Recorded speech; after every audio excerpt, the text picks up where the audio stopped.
mengikuti paparan materi yang kedua yang akan disampaikan oleh Bapak Irfan Satria, PST-MDS.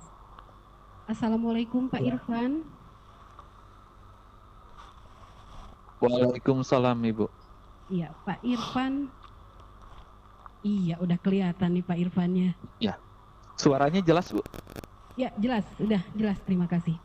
Baik Bapak Ibu, Pak Irfan ini akan membawakan materi tentang media Big Bang, Digital Revolution, Millennial, dan New Media. Yang pemaparan materi ini akan dipandu dan diambil alih oleh Bapak Sutandi. Kepada Pak Sutandi disilakan.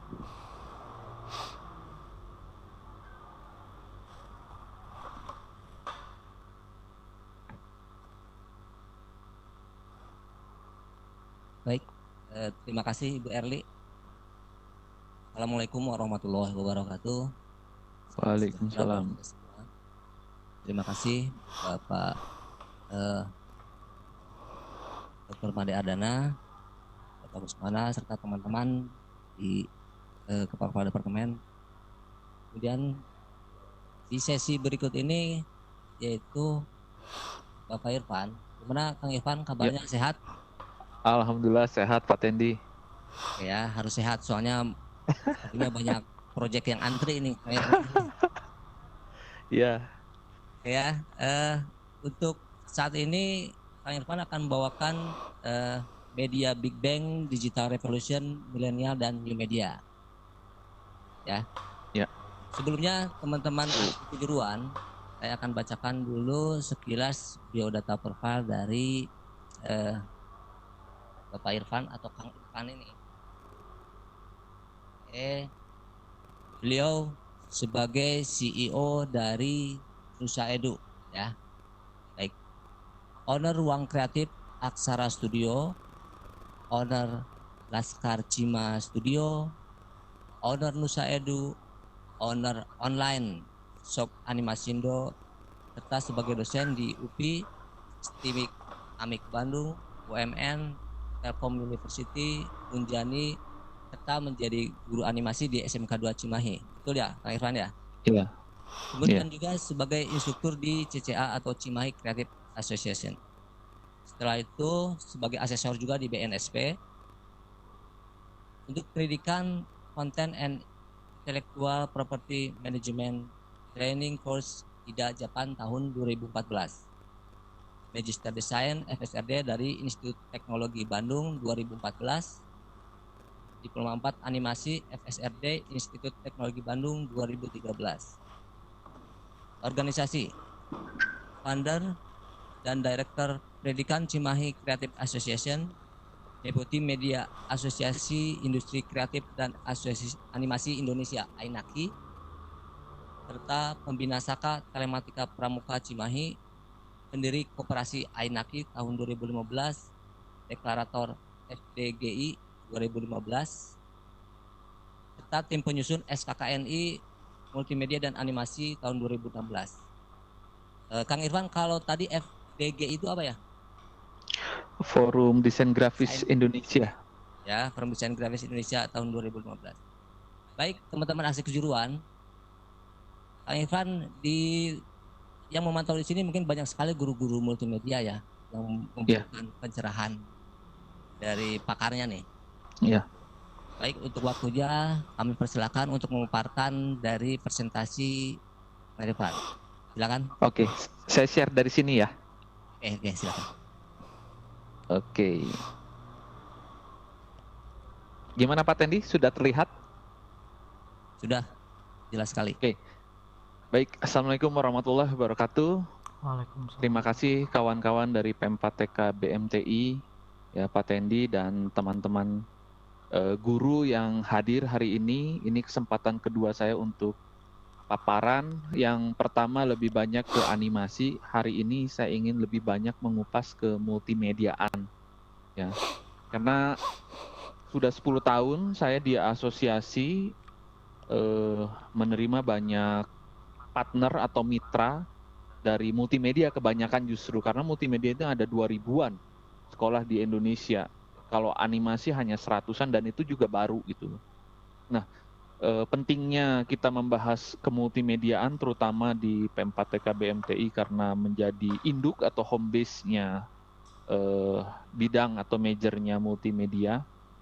Ini kan jurusannya udah nggak dibuka lagi, udah di stop tahu saya. Terus multimedia ini ada 2000-an dan di sisi lain jurusan-jurusan baru semakin spesifik. Misalnya ada DKV, ada broadcast, ada film, televisi, ada animasi.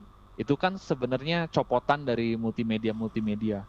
Dan jurusan-jurusan itu pun masih butuh treatment khusus gitu untuk ya materi, kurikulum dan lain-lainnya. Nah, bisa dibayangkan multimedia yang semuanya ada di sana perlu tricky gitu, perlu ekstra gitu guru-gurunya, saya paham banget.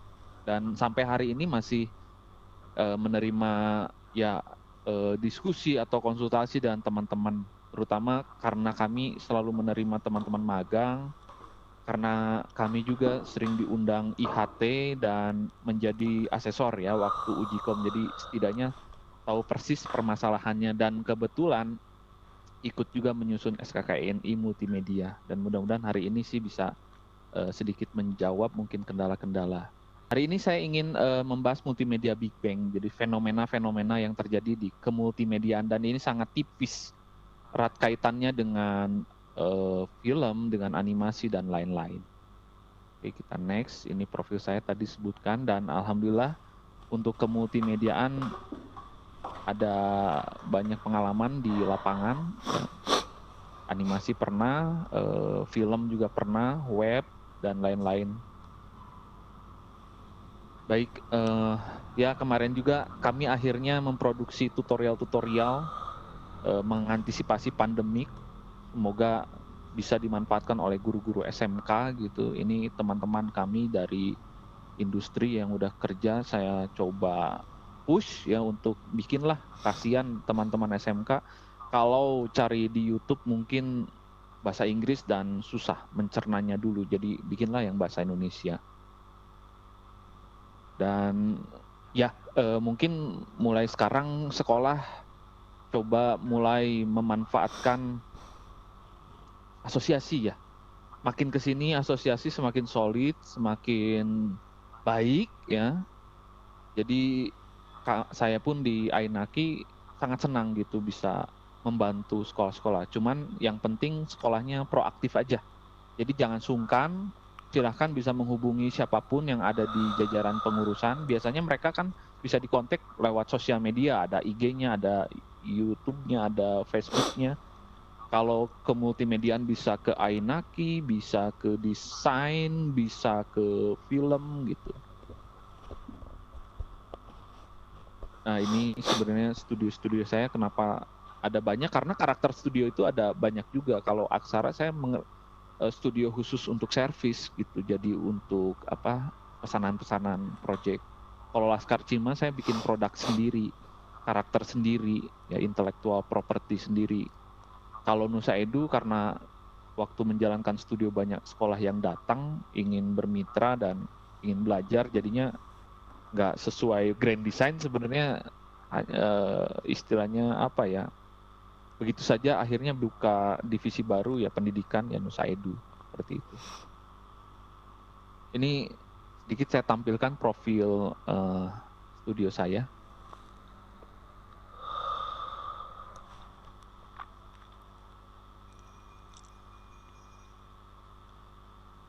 Jadi sambil video ini jalan, bahwa ketika saya terjun di industri, yang saya bayangkan ketika itu adalah saya mengerjakan film-film. Ternyata animasi atau multimedia itu produknya banyak sekali gitu loh. Bahkan lebih banyak yang nggak saya pelajari di dunia pendidikan, di kampus saya. Sehingga mau nggak mau ketika mengerjakan project sambil belajar seperti itu. Nah mudah-mudahan pengalaman di industri itu bisa juga ditularkan atau diinformasikan ke teman-teman multimedia. Jadi jangan menganggap multimedia, film atau animasi itu hanya film gitu, hanya film yang dikonsumsi. Tapi begitu produk turunannya itu tuh banyak sekali gitu dan punya potensi pasar masing-masing. Apalagi di luar negeri ya yang udah maju. Indonesia kan selalu istilahnya belum selinear kemajuannya dengan negara-negara di luar ya. Ya istilahnya kalau ada kemajuan suka terlambat datang ke sini. Tapi udah mulai bisa mengimbangi kecepatan ya. Di Indonesia udah studio animasi udah banyak. Studio yang campuran ada animasi film, advertising, apapun ya ke multimediaan banyak, lebih banyak lagi. Cuman studio-studio ini unik gitu, nggak punya plang biasanya. Hanya studio besar yang nggak banyak ya jumlahnya yang punya plang. Ya studio kebanyakan ya seperti rumah gitu, ruko, nggak kelihatan lah. Makanya guru-guru itu perlu berkomunikasi dan asosiasi karena untuk informasi studio itu benar-benar hanya ada di sana, nggak kelihatan gitu oleh mata telanjang seperti ini. Oke. Kalau dilihat tadi pekerjaannya ada bikin simulasi, bikin visualisasi logo, visualisasi maskot, bikin bumper. Bahkan saya nggak terlalu banyak di produksi animasi film gitu. Seperti ini di Backcraft bikin video dome, video yang diproyeksikan ke medium setengah bola gitu loh. Itu experience-nya berbeda. Itu lalu ada touchscreen, web, media interaktif, dan visualisasi logo dan untuk biasanya sih kebanyakan untuk promotional tools ya. Jadi kalau teman-teman mampir ke Museum Geopark Bali, itu karya-karya digital multimedia kami yang buat. Kalau ke Museum Kedokteran di UI juga kami di multimedianya, project multimedianya di Aceh juga. Dan beruntung kita juga terlibat di PON dan Asian Games kemarin. Terakhir di Museum Semedo, Jawa Tengah kalau nggak salah. Ini karya-karya yang kita kerjakan.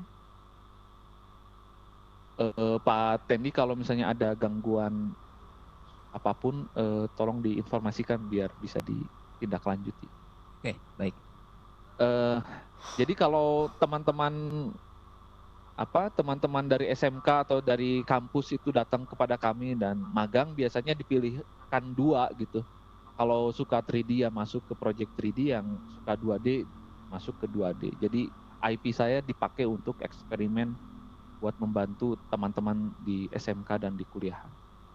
Nah, saat ini menurut saya fenomena multimedia atau animasi atau yang lain, kreativitas digital enak banget gitu, 2-3 tahun terakhir, apalagi dulu ada Backcraft, sekarang menjadi Kemenparekraf, banyak sekali event yang bisa diikutin, nggak tanggung-tanggung, bahkan bisa membuat kita pergi ke luar negeri. Ini yang tahun kemarin, kebetulan tim saya yang berangkat ke Korea, ini hanya lomba konsep belum jadi animasinya.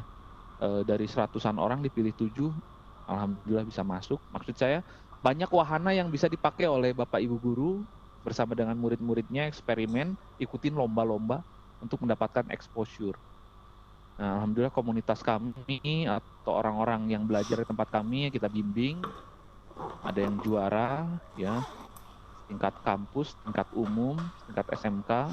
Nah, saya pikir animasi atau multimedia itu nggak pernah melihat jenjang pendidikan ya, uniknya itu.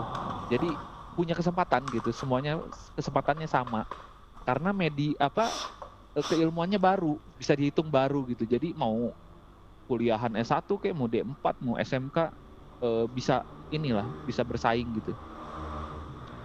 Nah, buat teman-teman guru di multimedia, sebelum ya perlu tahu secara persis perkembangan kemediaan itu seperti apa. Kita sekarang udah ada ya, kalau multimedia kan semua elemen media dari gambar, suara, sampai coding ya, animasi, film, itu ada di sana di multimedia.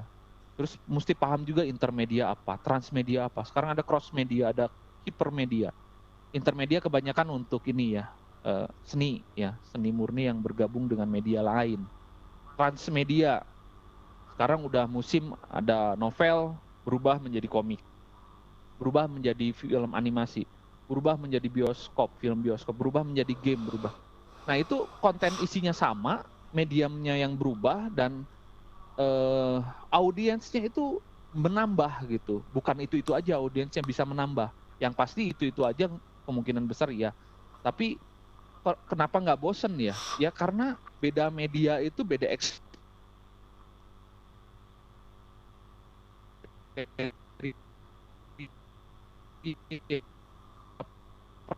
nah, tapi kita selalu Halo Pak Irfan. IoT yang animasi nge-cross dengan game, animasi nge-cross dengan film menjadi VFX, animasi. Ya gimana Pak? Gimana Pak Tendi? Barusan putus-putus. Halo? Tapi sekarang udah oke lagi. Silakan lanjut. Halo? Oke. Ya? Oke. Ya, makasih Pak Tendi. Nah ini transmedia, gimana perpindahan alih media dari tekstual ke audiovisual ke interaktif, dan itu harus diantisipasi oleh teman-teman multimedia karena beda media berpindah ke media, beda juga industrinya. Walaupun mirip-mirip ya related, tapi itu mendatangkan impact ekonomi yang bertambah lagi gitu loh. Lalu ada cross media, ada hypermedia, itu makin percampuran dari medium-medium, ada VR, ada AR, ada game VR, ada game AR, kayak gitu. Itu harus diantisipasi. Ya ini sebuah teori sih, ada dua kelompok orang gitu, nanti siswa tuh ada yang memang selalu ingin membuat sesuatu yang baru gitu ya, kreatif, talented. Ada orang yang bermodalkan knowledge, pengetahuan gitu, jago menjelaskan sesuatu. Itu juga dua-duanya kreatif juga sih. Yang penting ibu bapak guru bisa mengarahkan sebenarnya. Nah, ya kreatif itu bukan okupasi. Kreatif itu bukan untuk dicantumkan bisa menjadi kreatif, harus dipenuhi dulu 4 poin ini: menjadi insan kreatif, punya daya kreatif, berpikir kreatif, perilakunya juga kreatif. Hal-hal yang seperti itu perlu ditanamkan di semester awal supaya apa? Supaya nanti ketika sudah lulus atau ya menuju serius ya berkarya dengan benar gitu, berkarya dengan benar. Ya hari ini kita berada di ya fokusnya pembangunan SDM unggul ya, sehingga banyak fasilitas yang diberikan pemerintah kepada dunia pendidikan dan silahkan dimanfaatkan banyak sekali ya. Nah ya sehebat apapun ide ya program kita ya, kita akan bertemu dengan tantangan dua hal ini, revolusi industri dan yang paling memberatkan memang new normal ya. Ketika ide-ide nggak bisa diterapkan begitu saja di era new normal ini, mudah-mudahan ibu bapak guru mau meluangkan waktu untuk beradaptasi dan menggunakan banyak bantuan tools atau media apapun yang bisa membantu melancarkan kegiatan pembelajaran. Semua Bu, termasuk industri studio animasi juga kerepotan untuk menghadapi terutama new normalnya ya. Bahkan studio animasi itu karyawannya di rumah ya. Waktu 3 bulan kemarin, mungkin sekarang juga masih sebagian bahkan komputernya juga dibawa sampai ke rumah gitu.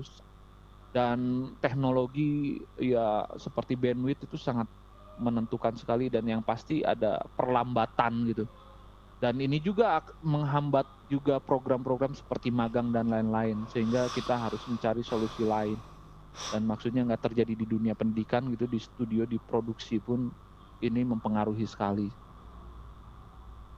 Ya ini sih, ini yang harus diantisipasi bahwa ya bakal ada 300 sampai 375 juta orang beralih profesi gitu, global ya, secara dunia ya, karena adanya revolusi 4.0 dan sekarang on the way 5.0 yang digagas oleh Jepang ya, society ya, tentang society.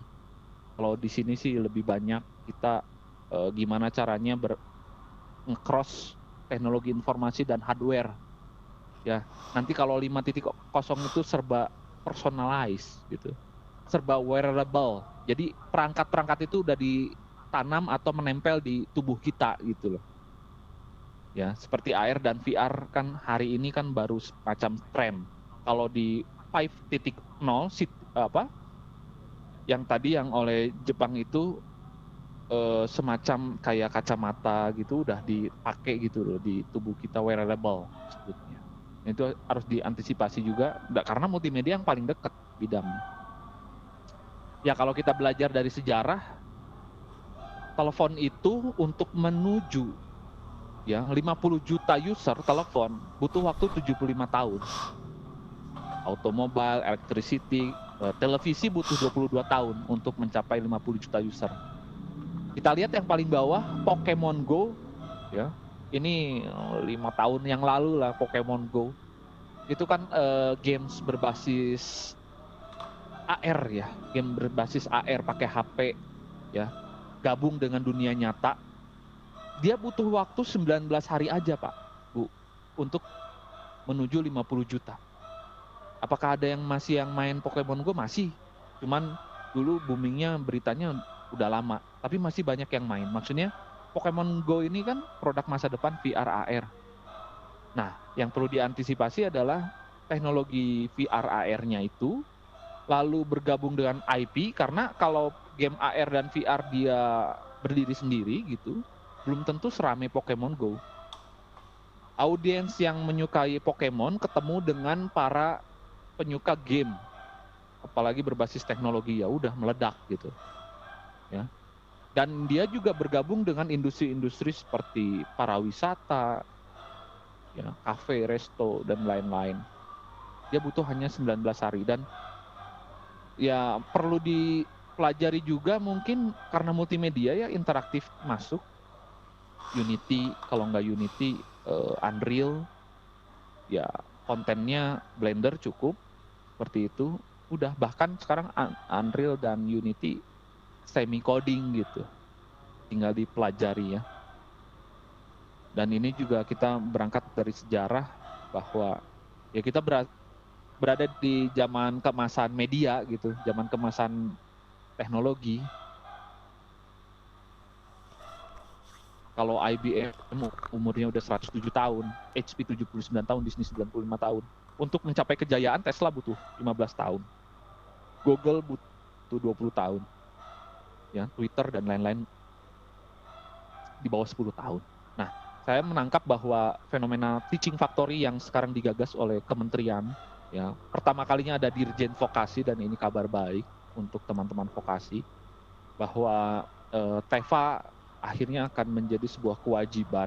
TEVA ini kan kewirausahaan di sekolah gitu, membuat studio di dalam sekolah. Nah ini juga bakal menjadi sebuah fenomena baru, maksudnya entrepreneurship-nya. Di sisi lain profesionalnya untuk tenaga kerja dibutuhkan di SMK. Sekarang sekolah dituntut untuk menciptakan semacam simulator ya, simulator studio. Ya. Udah banyak SMK yang menghubungi untuk berkonsultasi ya untuk gimana si TEVA ini supaya berjalan, karena ini bakal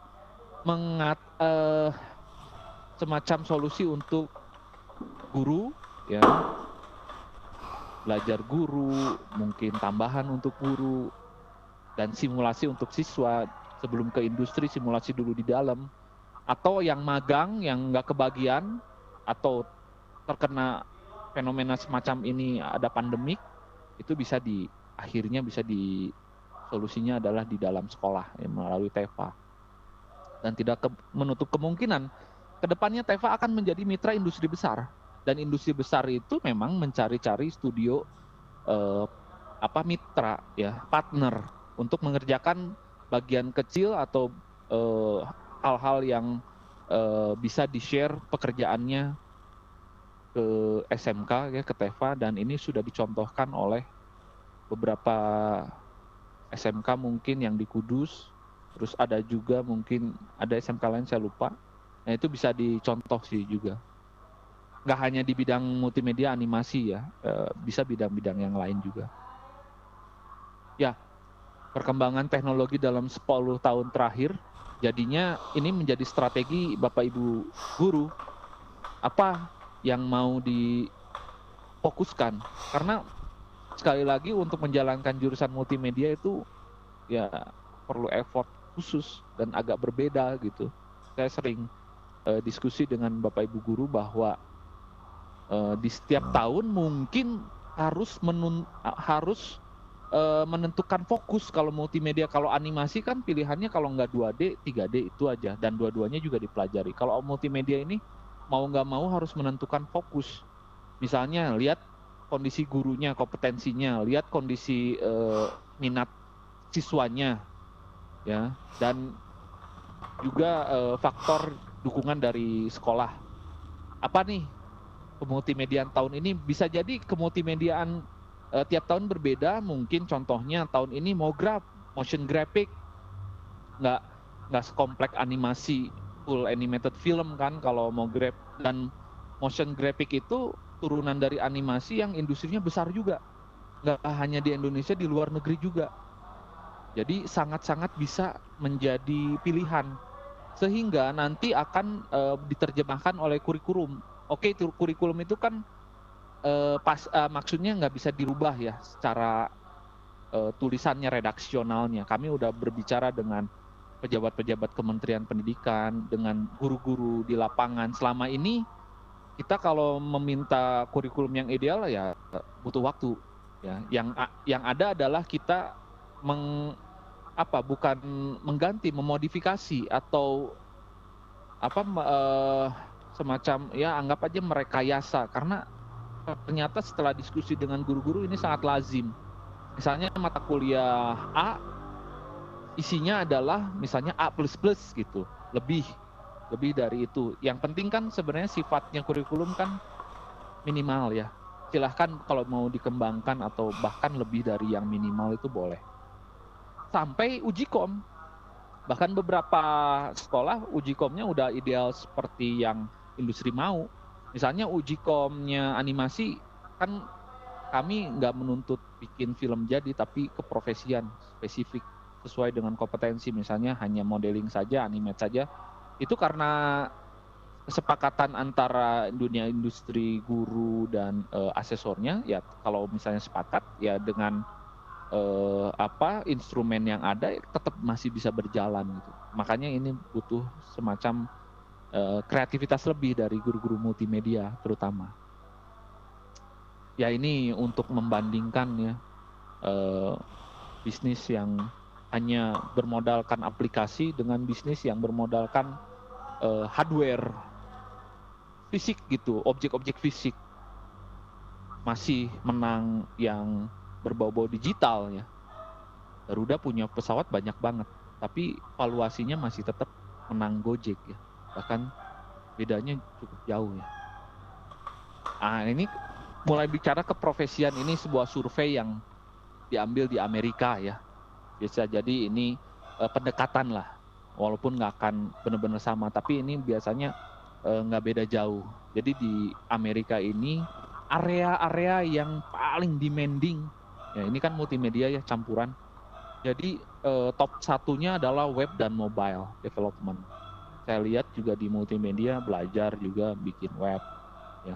Ada user experience UX, ada web production, ada UI, ini spesifik sekali. Ada creative development, mungkin ini lebih untuk S1 ya. Visual design mungkin masih masuk. Nah jangan lupa digital marketing saya rasa bisa ya. Jadi memanfaatkan teknologi sosmed. Ya, yang lain-lainnya sosial media masih bisa masuk, yang lain mungkin ranahnya S1. Jadi ini possibility ya, yang paling mungkin. Nah ini terkait dengan bagaimana nih dunia kerja di masa depan. Ini dunia kerja di masa depan, bahwa nanti kan milenial datang, ya kebanyakan diisi sama milenial yang karakternya berbeda, serba robotik. Walaupun di belakang robotik pasti ada manusianya, human. Ya. Semuanya everything on demand, semuanya berdasarkan request, bukan lagi sekarang media memaksakan produknya untuk audiens konsumsi. Sekarang enggak. Sekarang kita harus cari tahu dulu apa yang diinginkan oleh audiens, baru kita bikin. Seperti itu. Jadi kita enggak kalau bahasa Sundanya ngawarawu kusiku gitu. Jadi kita bahkan mengincar pasar yang lebih spesifik gitu. Mungkinnya lebih kecil tapi demanding gitu, dibutuhkan. Nah, ini yang kita sepakati oleh dunia industri, dunia akademisi, pemerintah, bahwa kita lihat dalam hierarkinya level 2 ya SMK ini minimal ya, minimal sifatnya. Jadi junior kalau di dunia industri kami disebutnya. Bukan istilahnya membatasi kompetensi SMK, tapi ini minimal dan biar nggak overlap. Karena apa? Karena kita sangat dibatasi oleh waktu ya. Jadi bisa sampai level 3, level 4, cuman kan memungkinkan tidak waktunya seperti itu. Tapi tajam gitu loh. Tapi tajam. Nah, ini sebenarnya yang dibutuhkan ibu bapak guru, mindsetnya sudah mulai diperbaharui lagi bahwa anak SMK itu dibutuhkan 3 poin ya, skill. 1 tools. Ya kalau misalnya di industri las ya dia harus menguasai alat las ya. Kalau di digital apa yang harus dia kuasai? Misalnya kalau dia senangnya desain grafis ya Photoshop yang dikuasai atau pen tool size. Di animasi mungkin Blender ya. Mungkin di bidang yang lain di interaktif HTML5 misalnya tools ya. Special skillsnya apa? Nah ini harus spesifik. Special skill-nya kalau di Photoshop ya digital painting misalnya, atau digital imaging. Kalau animasi dia special skills-nya adalah modeling, atau ini pilihan ya, bukan harus bisa semua, atau misalnya 2D animator. Dan satu hal lagi skill workflow, bagaimana proses produksi tiap produk itu, tiap bidang itu beda. Multimedia media interaktif akan sangat berbeda dengan motion graphic workflow-nya. Dari mana mulai, dari mana berakhir. Supaya apa? Supaya nanti revisinya nggak repot gitu loh. Pengerjaannya sesuai dengan on time. Seperti meminimalisir resiko-resiko untuk kembali lagi ke awal. Bedanya apa dengan level 7 yang anak S1? Ya anak S1 lihat sendiri, butuh 4 tahun dan harus lebih dari, ada 10 kalau nggak salah skill, termasuk 3 yang tadi. Nah ini ya bedakan gitu, anak SMK jangan dipaksa untuk mencapai levelnya anak S1. Kita fokus aja di level 2. Apa yang diharapkan contohnya dari anak SMK ya eksekutor aja. Brief pasti dapat dari industri pasti. Dia punya pasti supervisor pasti. Dia punya bahannya dikasih, nggak usah memikirkan bikin dari nol, enggak, from scratch enggak. Sudah ada bahannya, silahkan robah itu bahan itu menjadi 3D. Ya, yang tanda jempol itu ya tuntutan industri. Meniru saja, meniru sampai benar-benar mirip. Itu sesuai dengan brief, udah itu tuntutannya. Ya, jangan dimodifikasi, apalagi under kualitasnya. Dah, yang jempol biru aja tuntutan dari SMK level 2. Nah itulah spesifik, tugas spesifik. Nah memang walaupun di industrinya ada 2 jenis, ada generalis, ada spesialis. Biasanya kalau studio-studio yang berbasis ya UKM lah, medium ke bawah, karena timnya sedikit, dituntut generalis. Biasanya 2D, Mograb, ya. Terus web itu biasanya dituntutnya generalis, bisa berbagai kompetensi. Kalau animasi, setahu saya memang butuhnya spesialis. Tapi kalau dia masuknya studionya yang medium ke bawah, memang perlu beberapa kompetensi, perlu tahu, gitu loh, perlu bisa. Ya. Tapi kalau industri besar yang sudah mulai banyak, jangan khawatir, teman-teman SMK itu sangat spesifik. Modeling saja. Bahkan modeling itu dibagi-bagi lagi. Ada modeler hard surface, organik, karakter tuh berbeda. Oke, ini perpindahan media tadi ya, karena dipengaruhi oleh teknologi, ada asalnya GPRS hanya teks, ada 3G bisa foto, 4G akhirnya bisa video, dan menuju 5G VR AR nanti akan wearable gitu, bisa nggak ada masalah dengan sinyal gitu loh masalahnya. Nah ini mungkin bisa dimanfaatkan oleh Teva ya. Kalau dulu kita yang di studio animasi berlomba-lomba supaya bisa tayang di TV. Sekarang dengan YouTube channel aja potensinya lumayan sekali, dan studio animasi sudah mencontohkan itu. Mereka lebih banyak tayangkan karyanya di YouTube ya, dan atau platform sosial media yang lain yang free ya, free. Nah ini yang fenomena yang terjadi adalah orang Indonesia nggak kalah kreatif. Kalau di TV kita nggak terlalu banyak animasi lokal, walaupun udah semakin banyak sekarang. Tapi kalau dicari ke YouTube banyak banget. Dan jangan salah, potensi penghasilannya kalau saya ikut seminar-seminar mereka luar biasa. Ya, ada banyak ini, ada anak Bayu Skak itu kan anak SMK, ya, dan lain-lain yang bisa dilihat. Jadi bisa dikerjakan 2 orang, 3 orang, ya. Delivery bisa diatur sendiri seperti itu. Kualitas silahkan gitu semampunya. Yang penting prinsip-prinsip desain, prinsip-prinsip animasi, prinsip-prinsip storytelling diaplikasikan sehingga ditunggu orang gitu, ditunggu oleh audiens sehingga punya kualitas. Banyak artis-artis yang bikin channel-channel ya dengan kekhasannya sendiri-sendiri. Bahkan hanya kita animasi hitam putih gitu, nggak ada colornya itu juga laku gitu. Bahkan kalau sasarannya anak, itu banyak sekali anak-anak yang membutuhkan konten-konten, di mana di TV sangat sedikit ya, yang positif tentunya. Ini sebuah peluang. Ini contoh Peppa Pig. Dan selain itu adalah SMK-SMK kan tersebar ya. Selain kita mengerjakan servis, mungkin mereka bisa mengembangkan potensi daerahnya masing-masing. Seperti yang dicontohkan oleh salah satu kelurahan ya, kalau di Indonesia, kalau di Jepang itu prefektur Kumamoto, pernah kemarin ada kena musibah ya, ada beritanya. Tapi mereka mempraktekkan bahwa dengan intellectual property gabung dengan industri kreatif animasi punya maskot untuk daerahnya, ya, sehingga makanan, minuman, tempat wisata, baju, kaos, merchandise ditempelkan oleh maskot ya yang disepakati di daerahnya. Itu ternyata makin kesini makin punya nama dan digemari oleh seluruh dunia. Dan nilai karakternya itu yang awalnya iseng-iseng gitu, Kumamoto itu sekarang 10 triliun. Jadi ketika kita mau menggunakan nama itu dan karakter itu harus bayar lisensi sekarang. Kalau dulu digratisin. Ketika sudah banyak penggemar mulai dimonetize. Kalau contoh yang suksesnya atau yang sudah dari dulu ya Doraemon menjadi ambasador negara kalau Doraemon. Berbeda dengan Kumamoto tadi lokal. Ini bisa dilakukan juga oleh SMK-SMK di daerah gitu. Tidak selalu harus ke kota, harus mengerjakan produk-produk yang ada di pusat kota seperti itu. Nah ini juga untuk Teva juga bisa dijalankan. Nah ini sebenarnya matriks yang bisa dipakai oleh teman-teman multimedia. Ketika ada komponen visual ketemu dengan sound, ya teknologi sound. Nah ini juga teknologi sound nggak main-main ya.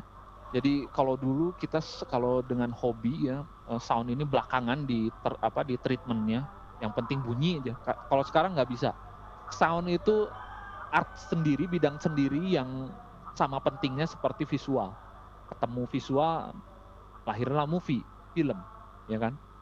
Teknologi suara dengan intuitive movement, ya, tap, ya, itu menjadi 3D audio. Intuitive movement ketemu dengan visual jadi games, ya. Dan ketika elemen ini digabungkan menjadi satu, di tengah-tengahnya truly immersive experience menjadi produk baru lagi. Jadi tinggal Bapak Ibu merekayasa mau menggabungkan media apa menjadi apa, sudah ada teorinya seperti itu. Dan truly immersive experience ini artinya semacam ini loh. Kita kan selama ini nonton itu satu arah kan. Kalau main game 2 arah, ada interaktifnya.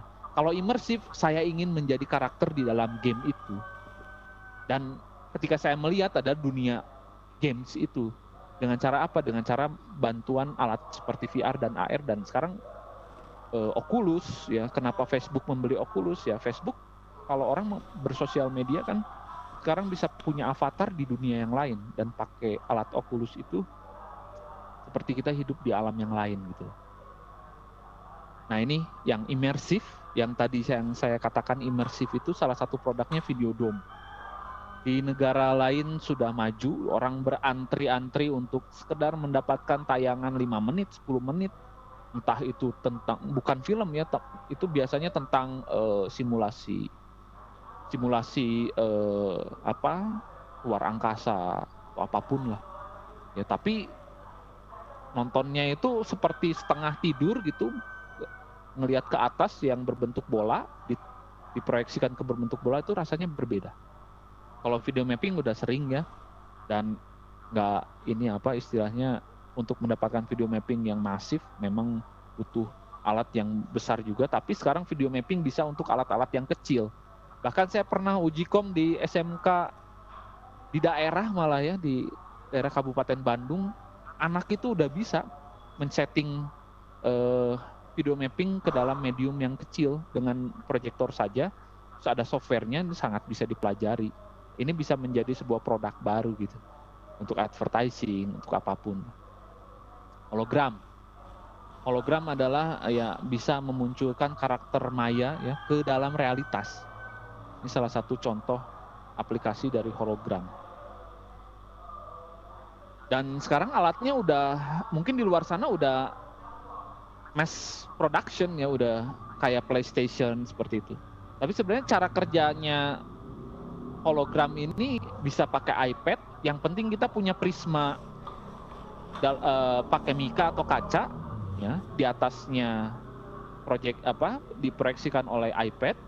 Nah paling nanti di compositing, di video editingnya dia ada settingannya khusus hologram, jadi dibagi ke 5 sudut gitu loh.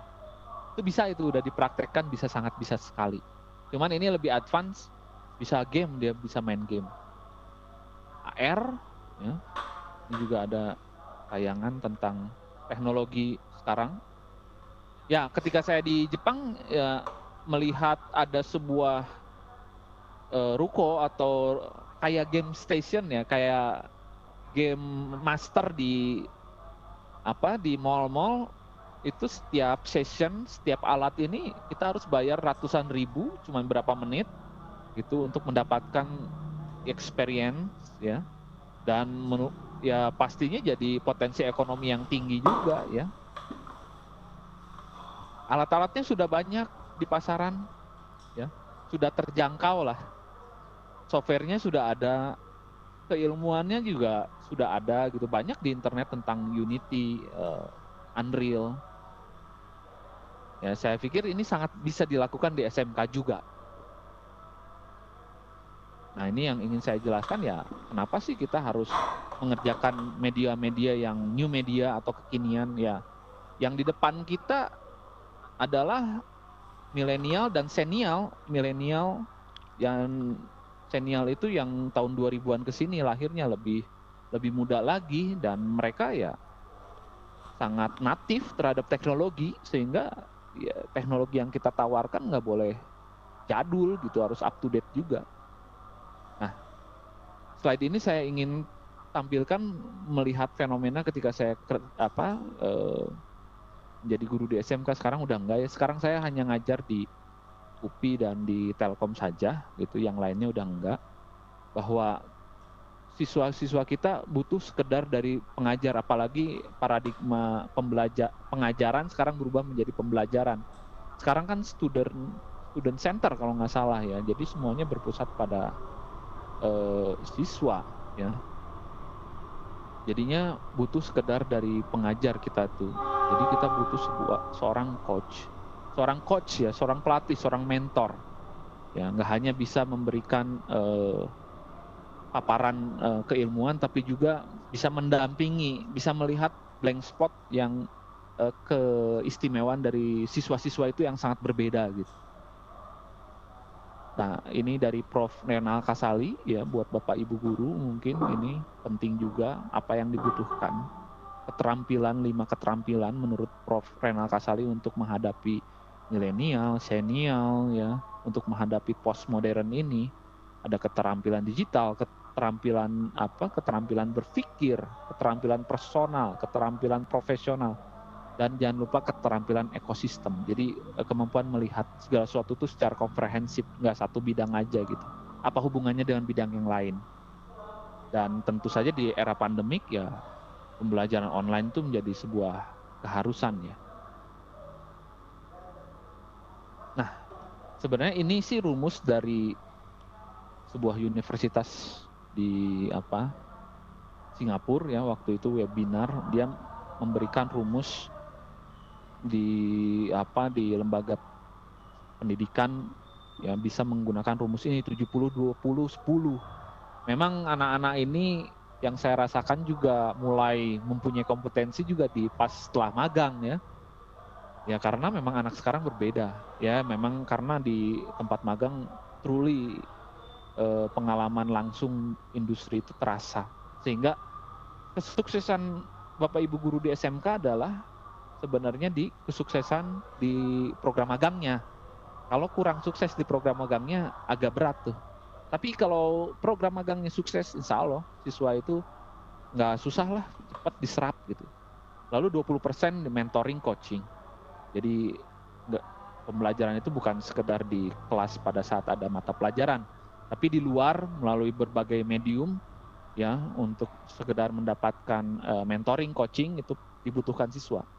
Dan yaitu classroom course reading itu hanya 10% katanya. Ini cocok banget untuk vokasi ya, cocok banget. Ya ini sekedar sharing sih, kemarin banyak diminta oleh SMK Pak mau konsultasi TEFA seperti inilah. Dan harus dipastikan ada 2 jenis nanti konsepnya. Ada yang mau jasa service, mengerjakan pesanan orang lain, atau membuat produk sendiri, itu bisa gitu. TEFA itu tinggal dipilih gitu. Dan ya itu tadi jenis industrinya.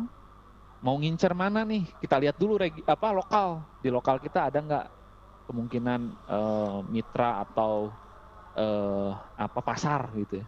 Kalau nggak ada, mainnya di regional. Kalau nggak ada lagi, di internasional.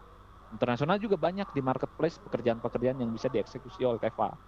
Ya, mau berbasis ciptaan, mau bikin karakter sendiri, atau ya bikin produk-produk yang sekarang dibutuhkan seperti media pembelajaran untuk materi-materi kedisiplin ilmu yang lain, bisa. Dan saya selalu berbicara bahwa ada 4 tahapan minimal ya, ini nggak harus sama.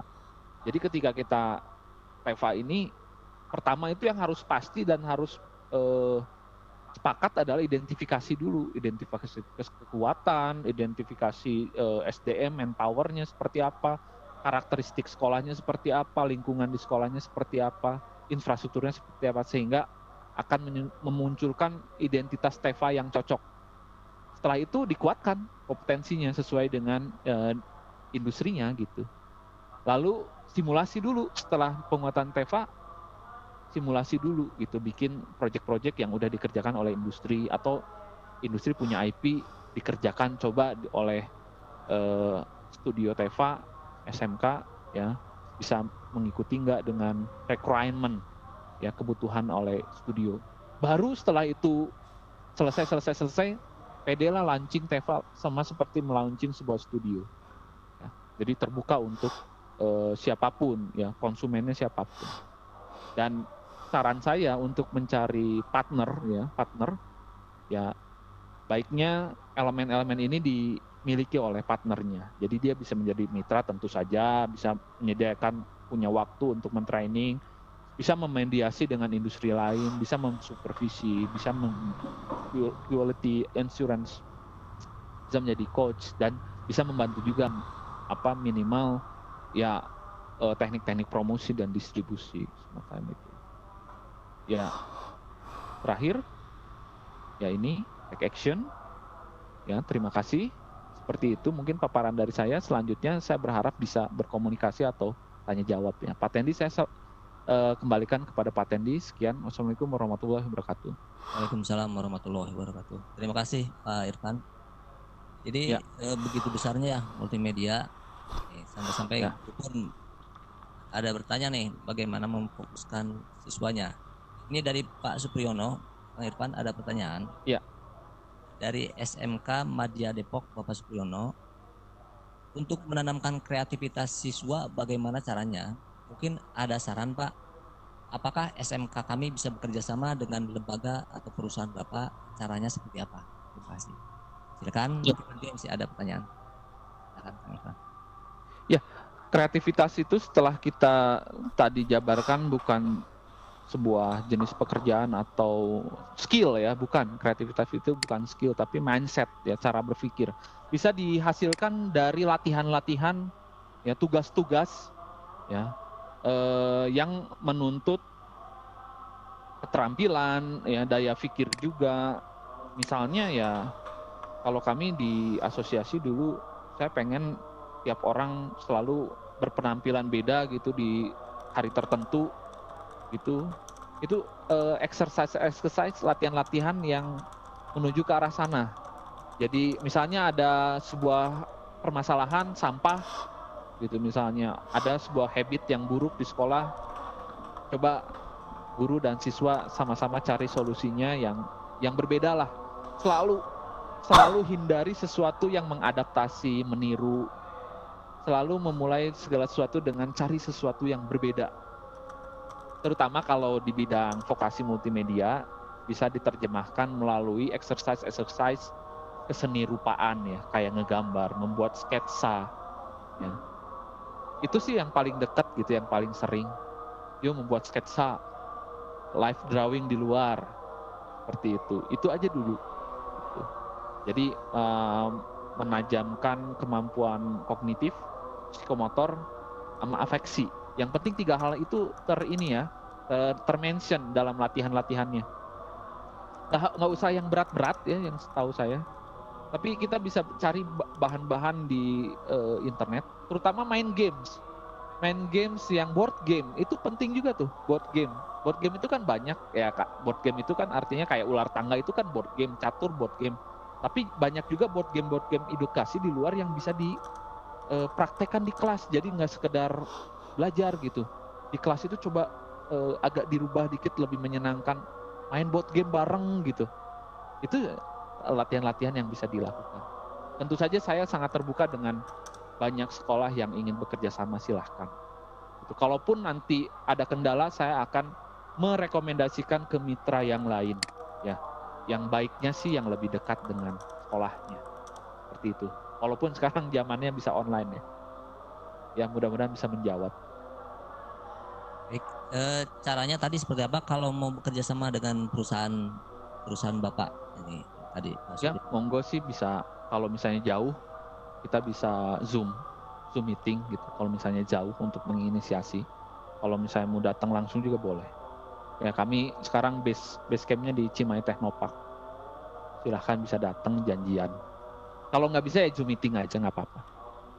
Oke, baik, itu tadi Pak Supriyono, mudah-mudahan bisa terjawab. Sekarang ada juga dari Pak Imam Maulidan yang dari BMTI. Izin bertanya Pak Irfan, bagaimana siswa-siswa SMK level karir pekerjaan apa saja yang bisa diperoleh di bidang new media ini, serta kira-kira berapa penghasilannya? Mengingat kata Pak Irfan, kesempatan bersaingnya sangat terbuka, luas bagi siapapun. Ya, pertanyaan yang baik ya, dan ini yang sering ditanyakan. Sesuai dengan SKKNI, kebetulan ada yang baru ya, bahwa level-level SMK itu, apalagi multimedia itu yang tadi saya sebutkan, pertama MoGraph, bisa main di MoGraph. Di animasi 2D ya bisa ya masuk. Di 3D spesifik ya, 3D modeling dan lain-lain. Mengerjakan AR juga banyak SMK yang mengerjakan AR. AR-nya ya jangan kompleks-kompleks. Web design seperti itu, web bootstrap bisa. Yang penting kan jangan dikerjakan semua gitu loh, jangan dijejelin semua di siswa gitu. Silahkan tinggal dipilih. Banyak sekali, hampir semua lah. Nggak ada keterbatasan. Cuman ya jangan menuntut siswa SMK untuk analysis dan creating from scratch. Itu yang memang mereka berat. Selama itu bisa dimulai dari briefing yang simple. MoGraph itu kan sebenarnya motion ya. Kalau animasi kan live ya, harus hidup gitu. Prinsipnya agak berat. Kalau MoGraph itu kan yang penting bergerak gitu, mengikuti storytelling dan storyboard. Itu sangat memungkinkan sekali, sangat bisa gitu. Kalau soal salary, hampir semuanya sama, bidang semuanya sama, ya.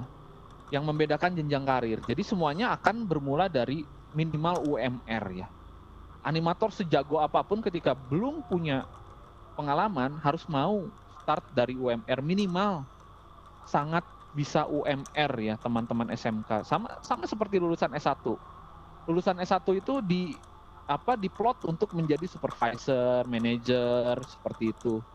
Untuk mendapatkan salary yang tinggi, tapi dengan pengalaman yang belum ada, harus mau dari bawah juga, harus mau dari UMR. Bedanya, mungkin yang S1 itu lebih cepat naiknya. SMK mungkin butuh waktu. Tapi dari pengalaman murid-murid saya, dari komunitas yang sekarang, ya lulusan SMK, ya ampun Pak, gajinya itu Pak, melebihi dari manajer di Bandung. Itu anak-anak SMK, masih SMK, tapi mereka udah melewati 2 tahun pertama biasanya. Itu kalau di Jakarta udah minimal 5 juta. Tapi sudah harus berpengalaman. Kalau awal-awalnya sih UMR ada yang 2,5 juta, ada yang 3 juta. Mau nggak mau ya, karena belum punya pengalaman. Tapi ya yang saya lihat di lapangan, yang murid-murid saya ada di Bali, di Batam, di Jakarta, yang sudah melewati 2 tahun, 3 tahun, 4 tahun, itu gajinya fantastis. Ya fantastis sekali. Bahkan saya masih punya murid yang masih SMK, tapi pengalamannya memang udah 9 tahun, itu udah 2 digit. Udah sama seperti anak kuliahan juga nggak ada bedanya gitu. Nah di industri ini seperti itu.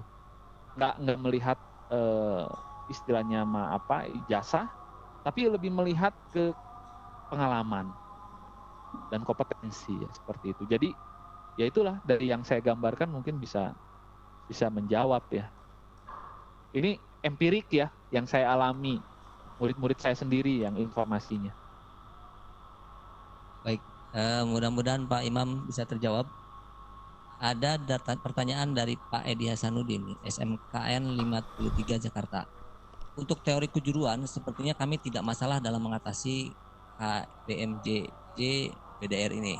Bisa dilakukan dengan online, tetapi untuk mencapai target peserta didik kompeten untuk kejuruan, misalnya teknik pengelasan, sangat susah nih kami cari bentuk cara pembelajarannya.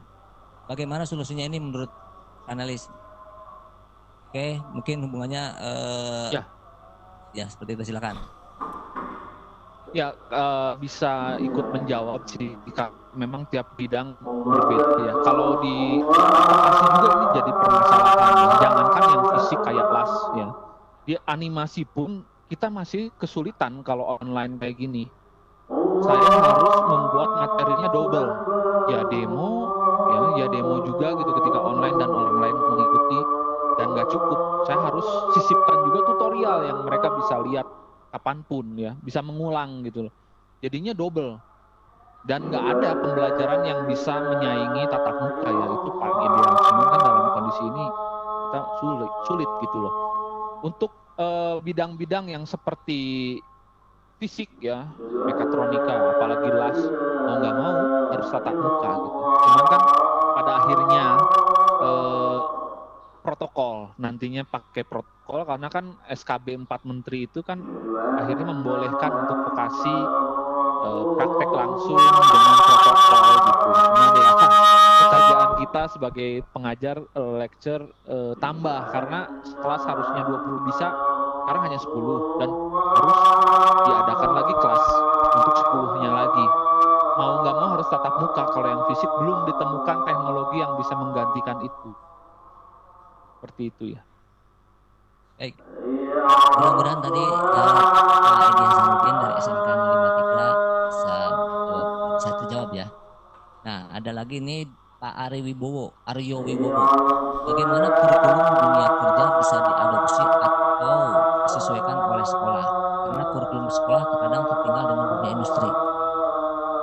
Kan? Ya, yang selama ini kita lakukan untuk mengantisipasi kecepatan industri, memanfaatkan program-program seperti IHT ya.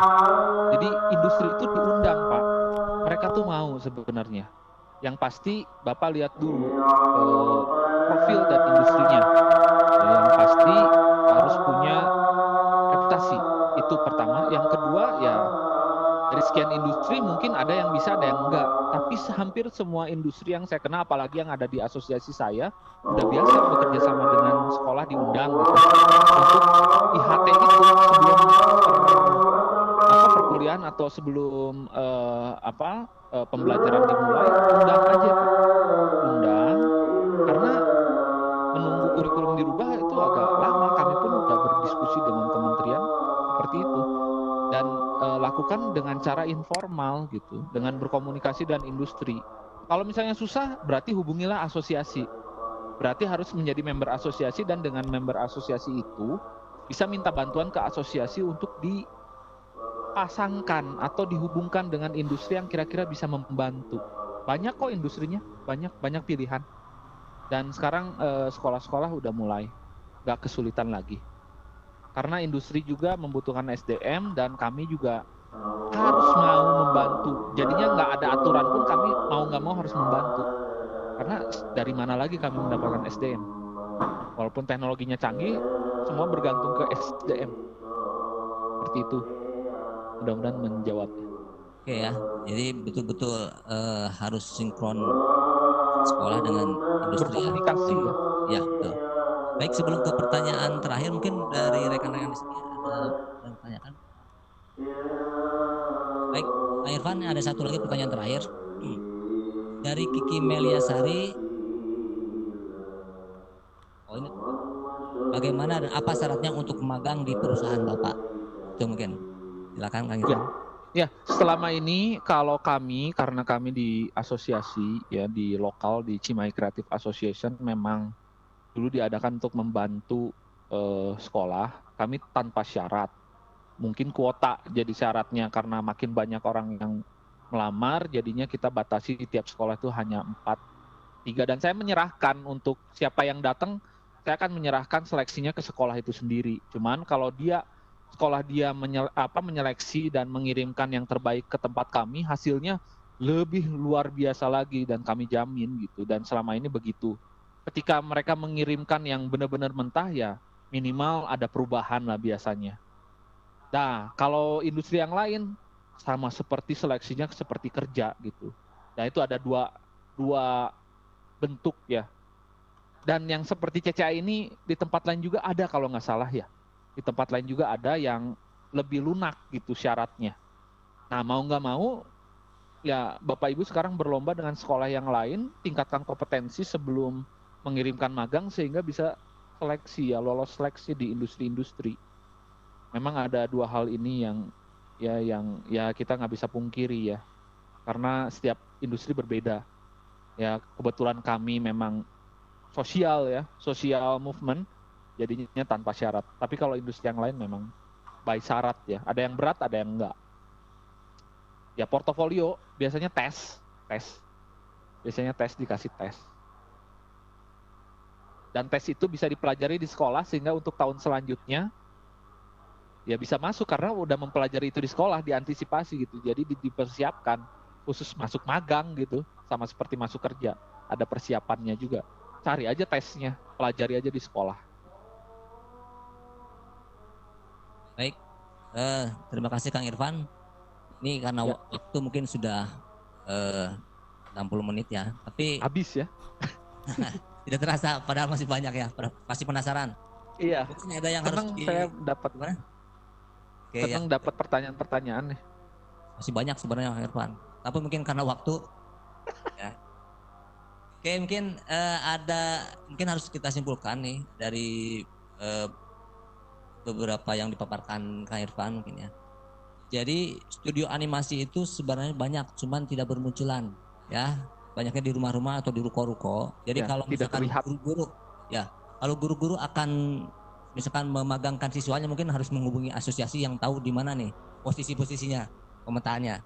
Ya mungkin itu kepada sekolah-sekolah yang ingin memagangkan siswanya di animasi, mungkin harus berkoneksi dengan Kang Irfan, mungkin salah satu dari pengurus asosiasi animasi. Silakan. Karena beliau tahu pemetaannya ada di mana saja, ngumpetnya di mana saja, ya. Kemudian di animasi, jadi Bapak Ibu guru, siswa-siswa untuk bergerak di animasi, itu tidak melihat tingkat pendidikan kano animasi. Dia bisa dari mulai SD, SMP, SMA, di mana dia kompeten bisa beranimasi, mungkin bisa bergerak untuk menjadi animator. Cuman Punya mungkin peluang yang sama. ya, penghasilan mungkin nanti berdasarkan jam terbang saja mungkin ya. Kalau untuk penghasilan, jam terbangnya seperti apa? Betul. Ya. Dan yang terakhir, nggak ada batasan, nggak ada batasan. Oke, nggak ada Untuk batasan, penghasilan yang pasti nggak ada batasan dibandingkan disiplin ilmu yang lain. Bedanya itu. Oke, gimana portofolio project bagus enggaknya ya? Semakin bagus skillnya, semakin lama jam terbangnya semakin tinggi. Jadi nggak akan dibatasi karena dia SMK, bukan. Oke. Satu lagi, kesimpulannya terakhir, bahwa multimedia, guru-guru sekarang mungkin agak kebingungan juga, mungkin harus segera memfokuskan di mana siswanya kompetensinya akan difokuskan, apakah di motion graphic, apakah di animasi 3 dimensi, mungkin itu yang harus di PR menjadi guru untuk guru-guru ya, Pak Irfan ya. Oke, baik. Ya, Kalau berstrategi aja Pak, biar nggak capek nanti. Ya, baik, mungkin untuk waktunya saya serahkan kembali kepada Ibu Erli. Silakan Bu Erli. Ya, terima kasih Pak Sutandi yang sudah memandu paparan materi yang kedua, dan terima kasih juga kepada Kang Irfan yang telah memaparkan materi mengenai media Big Bang, Digital Revolution, Millennial, dan New Media yang tentunya sangat menarik kita simak. Di mana perkembangan media saat ini sangat pesat dan sejalan dengan perkembangannya tersebut, perkembangan multimedia dan kebutuhan akan produk multimedia juga terus meningkat. Apalagi di tengah kondisi pandemik yang masih berlangsung, di mana proses belajar mengajar banyak dilakukan secara online, maka informasi yang dipaparkan oleh Kang Irfan ini tentunya dapat memberikan wawasan, tambahan pengetahuan bagi Bapak Ibu guru dalam merancang dan memilih media yang akan digunakan dalam proses belajar mengajar.